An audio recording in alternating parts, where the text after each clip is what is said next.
नमस्कार दोस्तों। कनाडा में हिंदुओं पर हमले हो रहे हैं, उन्हें मारा जा रहा है, पीटा जा रहा है। बांग्लादेश में हिंदुओं पर हमले हो रहे हैं, उन्हें मारा जा रहा है, पीटा जा रहा है। हिंदुओं पर हमले हो रहे हैं अमेरिका में।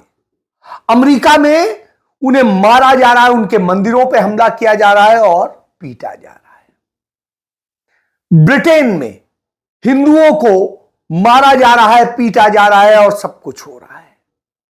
इसी तरीके से दुनिया के तमाम सारे देशों में यह स्थिति है। कहीं कट्टरपंथी यह काम कर रहे हैं, कहीं पर लिबरल यह काम कर रहे हैं और कहीं पर खालिस्तान का समर्थन करने वाले लोग यह काम कर रहे हैं। लेकिन हमारा प्रधानमंत्री क्या कर रहा है, जो खुद को विश्वगुरु बताता है, अपना डंका बजवाने की बात अपने चिंटुओं मिंटुओं से करवाता है। वो हमारा प्रधानमंत्री क्या कर रहा है? वो खुद को भारत में सर्वशक्तिमान साबित करने के लिए कोई कसर नहीं छोड़ता है। वो क्या कर रहा है? इस देश का चुनाव आयोग इतना डरा हुआ क्यों है? क्यों वह मोदी भाजपा आरएसएस की गुलामी कर रहा है? इस देश का सुप्रीम कोर्ट, इस देश के तमाम सारे और कोर्ट्स और इस देश की तमाम व्यवस्थाएं, जो संवैधानिक संस्थाएं हैं, वो इतनी डरी सहमी क्यों है? वो वही कुछ क्यों बखान करते हैं जो हमारा प्रधानमंत्री यानी नरेंद्र मोदी चाहता है? इस देश का मीडिया नरेंद्र मोदी का भोंपू बन के रह गया है और एक सच नहीं बताने की हिम्मत रख रहा है। तो ऐसा हो क्यों रहा है? हमारे देश में मीडिया ईरान इराक पे बात करेगा, हमारे देश में मीडिया इजराइल पे बात करेगा, गाजा पे बात करेगा, सब पे करेगा। वो हिंदुस्तान की बात क्यों नहीं करता है? वो बात क्यों नहीं करता है कि भारत की बर्बादी कौन लिख रहा है? जी हां, आज यही सवाल है, इसी पर चर्चा करता हूं। सबसे बड़ी बात है चुनाव आयोग। जिस चुनाव आयोग के बारे में एक समय में उसके मुख्य चुनाव आयुक्त टीएन शेषन ने कहा था, भारत सरकार का चुनाव आयोग नहीं होता है, चुनाव आयोग भारत का चुनाव आयोग होता है, भारत सरकार का नहीं। सुप्रीम कोर्ट भारत सरकार का सुप्रीम कोर्ट नहीं है, वो सुप्रीम कोर्ट ऑफ इंडिया है। जैसे चुनाव आयोग इलेक्शन कमीशन ऑफ इंडिया है, इसी तरीके से तमाम संवैधानिक संस्थाएं हैं। उन्हें हमारे संविधान निर्माताओं ने स्वतंत्र बनाया था और कहा था कि इन पर कोई भी अपना हुक्म ना चला सके, ये स्वतंत्र रूप से सही और निष्पक्ष फैसले ले सके, इसलिए बनाया था। लेकिन आज क्या हो रहा है? क्यों चुनाव आयोग को केचुआ आयोग कहा जाने लगा है? क्यों सुप्रीम कोर्ट को कानून विहीन सुप्रीम कोर्ट बना दिया गया है?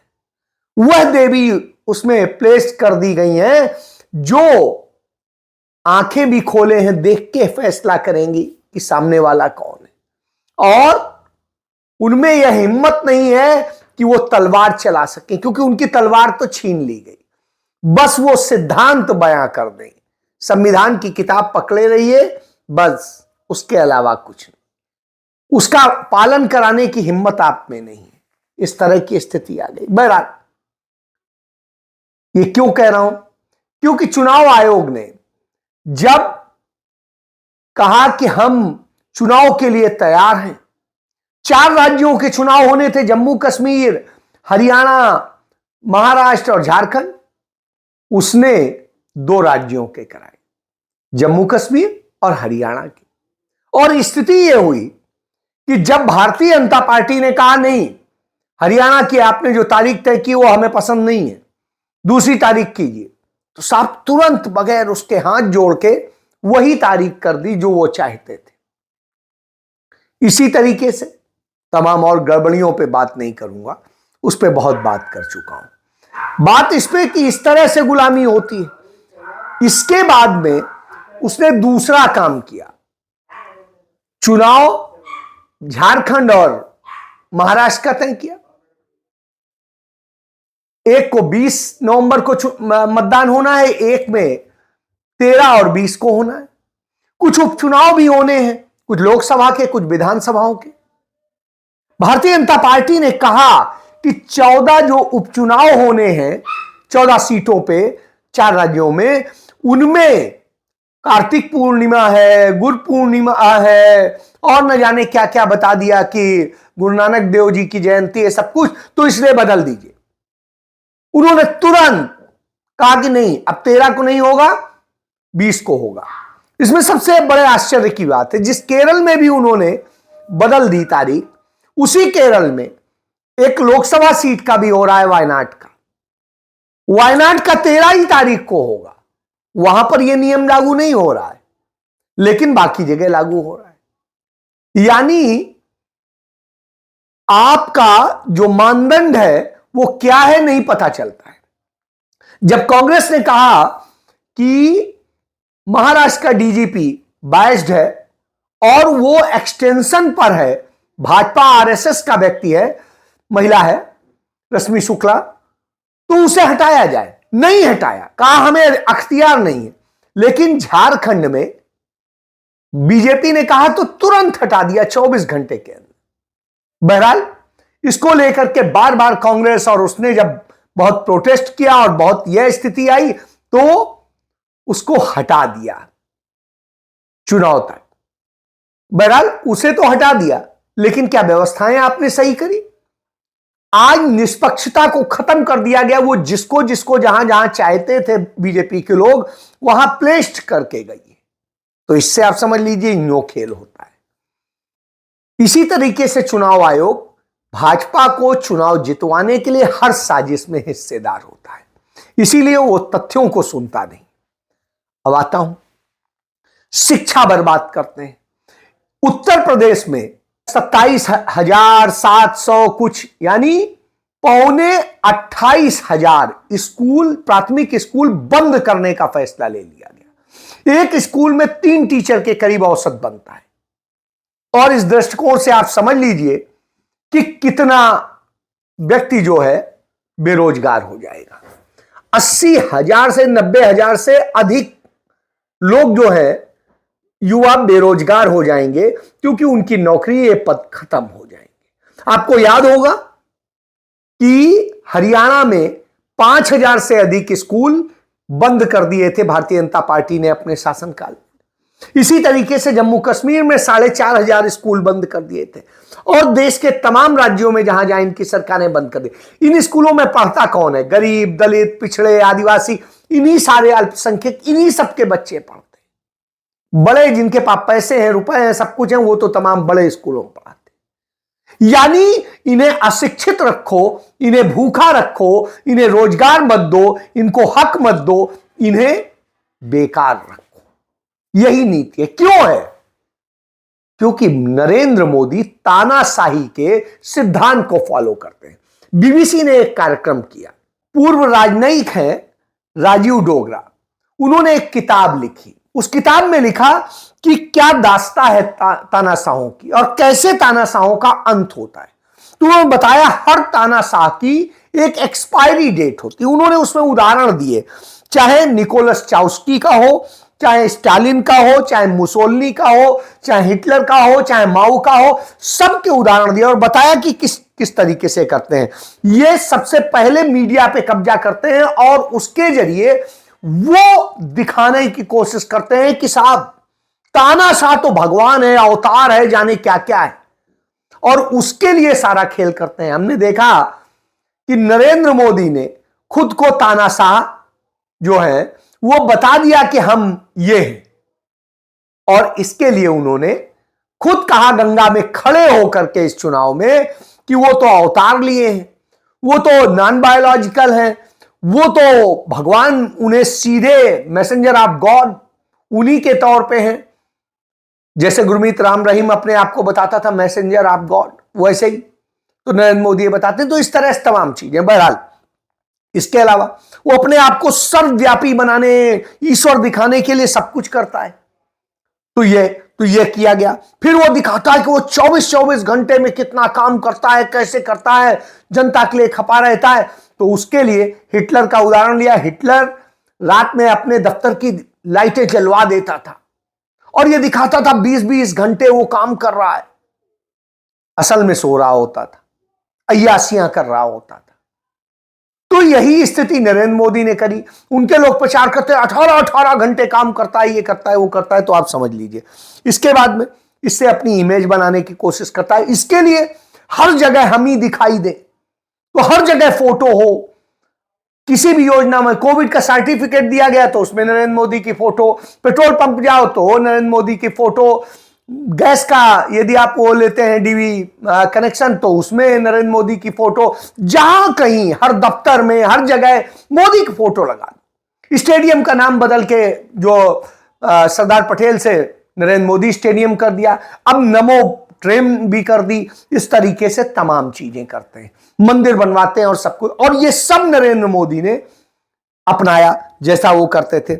इसके बाद में हिटलर के साथ साथ जिस तरीके से वो अपने खान पान और सबका बखान करते और उसका बड़ा कॉन्शियस रहते हैं, वही नरेंद्र मोदी करते हैं। आप देखते हैं वो हजारों रुपए किलो वाली जो मशरूम खाते हैं, वो करते हैं, आज चमक रहे, कपड़े रंग बिरंगे रहे, हर टाइम कपड़े चेंज होते रहे, हर कार्यक्रम में एक नया कपड़ा हो, हर जगह एक नया कपड़ा हो। तो उस तरीके सजाने और उनके पूरी मेकअप के लिए टीम हो, ये सारी चीजें हैं और ये हमने देखा। अब आप इससे समझ सकते हैं नरेंद्र मोदी ने इस तरीके से चीजें करी और फिर सब पे संवैधानिक संस्थाओं और सब पे कब्जा किया, सबकी निगरानी कराओ, सबकी जासूसी कराओ, सारी चीजें करो। ये सारे कर्म नरेंद्र मोदी ने किए।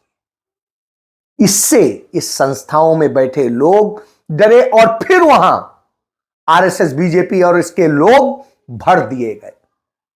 इस तरीके से करके इन्होंने कब्जा किया। यही वजह है, देखिए झारखंड में भाजपा की सरकार नहीं थी तो वहां 1,36,000 करोड़ रुपया वहां का जो अपना रेवेन्यू का है वो पैसा नहीं दिया। आपका झारखंड का 1,36,000 करोड़ रुपया केंद्र की सरकार दबाए बैठी हुई है। ये वो खनन का पैसा है जो आपको मिल जाना चाहिए था। और मैं कुछ आंकड़ों के माध्यम से आपको बता देती हूं कि अगर यह पैसा झारखंड को मिल गया होता तो झारखंड की सरकार इससे क्या क्या कर सकती थी। ये पैसा तो हम लेकर रहेंगे और ये सारी चीजें हम करके रहेंगे। अब आप समझिए, ये वो पैसा दे देते तो झारखंड स्टेट इतना काम कर देता कि उसे प्रचार करने की जरूरत नहीं पड़ती, लेकिन वो आप देंगे नहीं। आप देखिए हिमाचल में पैसा नहीं दिया, दो आपदाएं आ गई, सब कुछ आ गया, नहीं दिया। हिमाचल अपने बूते किसी तरीके से अपने को चला रहा है। तो जब ये सारी चीजें होती हैं, लोगों को पता चलने लगती, तब फिर क्या करता है, फिर नफरत फैलाता है। भारत में नरेंद्र मोदी जो प्रधानमंत्री है, वो जब झारखंड में अब चुनाव प्रचार में गया तो वहां यही कहने लगा, यह तुम्हारी बेटियों को, तुम्हारे गांव को, तुम्हारी माटी को, सबको ये कब्जा कर लेंगे, ये तो बांग्लादेशी हैं, ये घुसपैठिए हैं, ये आपकी बेटी भी छीन रहे हैं और ये आपकी माटी को भी हड़प कर रहे हैं। सब घुसपैठ रोकना, बांग्लादेशी या किसी भी देश के नागरिक किस तरह से कर रहे हैं, रोकना किसका काम? वो केंद्र सरकार का काम है, उसका अख्तियार है। नागरिकता वो देता है, नागरिकता न देने का अधिकार भी उसे है, सब कुछ उसे है। तो क्यों नहीं कार्रवाई करते? अपनी असफलता दूसरों पर कर रहे हैं। और ये जब ये लोग बसे की बात कर रहे हैं तब तो भाजपा की सरकार थी, यानी आपने ये सब किया है। तो ये सारी बातें अब जनता समझने लगी, लेकिन इसका असर क्या हो रहा है? भारत में जगह आपने देखा था, लोकसभा चुनाव में मंगलसूत्र छीन लेंगे, जमीन छीन लेंगे, खेत छीन लेंगे, भैंस छीन लेंगे, जाने क्या क्या किया था। अब इसका असर यह है कि दुनिया भर में हिंदू पीटे जा रहे हैं, क्योंकि हिंदुओं को लोग नफरती समझने लगे हैं कि आरएसएस, बीजेपी ने इनके मन में इतना जहर बो दिया है कि जहां ये रहेंगे जहर करेंगे, इसलिए दूसरे धर्म के कट्टरपंथी आप पर हावी हो रहे हैं। और जब आपके लोग मारे जा रहे हैं हिंदू जगह जगह, तब आपको बोलने की हिम्मत नहीं है, उसका विरोध करने की हिम्मत नहीं है। इंदिरा गांधी थी, इसी बात पे पाकिस्तान के 2 टुकड़े कर दिए थे, अमेरिका को खरी खरी सुना दी थी मुंह पे। आज नरेंद्र मोदी चीन के आगे भी हाथ जोड़े हैं, अमेरिका के भी आगे जोड़े हैं, कनाडा के आगे बिल्कुल सरेंडर है, बस बातों बातों में, बाकी कहीं नहीं दिख रहे। तो यह स्थिति है, और जब यह स्थिति हो तो आने वाले वक्त में आप भले ही अपना जीवन जी लें, लेकिन आपके बच्चों की जिंदगी बर्बाद होना तय है, क्योंकि दुनिया में हिंदुओं के प्रति वही नफरत पैदा हो जाएगी जैसे कुछ और धर्म के कट्टरपंथियों के कारण हुई है, मुस्लिम धर्म के प्रति हुई है, दूसरे और धर्म यहूदियों के प्रति हुई। तो यदि यह हो गया तो कोई भी देश आपको एक्सेप्ट नहीं करेगा और आपका सिर्फ शोषण होगा, आप बर्बाद होंगे, आपके बच्चे मारे जाएंगे, आप पर हमले होंगे। तो फैसला तो आपको करना है कि आपको अपने बच्चों को कौन सा भविष्य देना है, वह प्यार का, मोहब्बत का जो राहुल गांधी कहते हैं, या नरेंद्र मोदी की तरह नफरत का। क्योंकि हिंदुस्तान के अंदर 30 करोड़ मुसलमान है और 30 करोड़ मुसलमान को आप फेंक नहीं सकते। ऐसी स्थिति में यदि संग्राम होगा तो यदि उनके 2 मरेंगे तो एक तो आपका भी मरेगा। यानी आप फैसला कर लीजिए कितने अपने लोग, और कोई बड़ा आदमी नहीं मरता है, सब छोटे ही मरते हैं। तो यह बात भी तय है, और यह बात भी तय है कि नरेंद्र मोदी ने देश को अनपढ़, अज्ञानी, बेरोजगार बना करके, आपकी बुद्धि छीन करके आपको मरने के लिए मजबूर कर दिया है। यही तो किया है और यही हो रहा है। आप देखिए आज दुनिया के सबसे ज्यादा बेरोजगार आपके यहाँ हैं और बेरोजगार बनाए जा रहे हैं, स्कूल बंद किए जा रहे हैं, सब हो रहा है। फैसला आपका है कि आपको क्या करना है। एक तरफ मोहब्बत की दुकान है जिसके लिए लोग बरसते पानी में खड़े होकर के सुनते हैं। प्रियंका गांधी वायनाड में भाषण देती हैं, राहुल गांधी भाषण देते हैं, तो लोग बरसते पानी में, सैकड़ों हजारों लोग उनको सुन रहे हो। यह अंतर है मोहब्बत की आवाज में और नफरत की आवाज। जय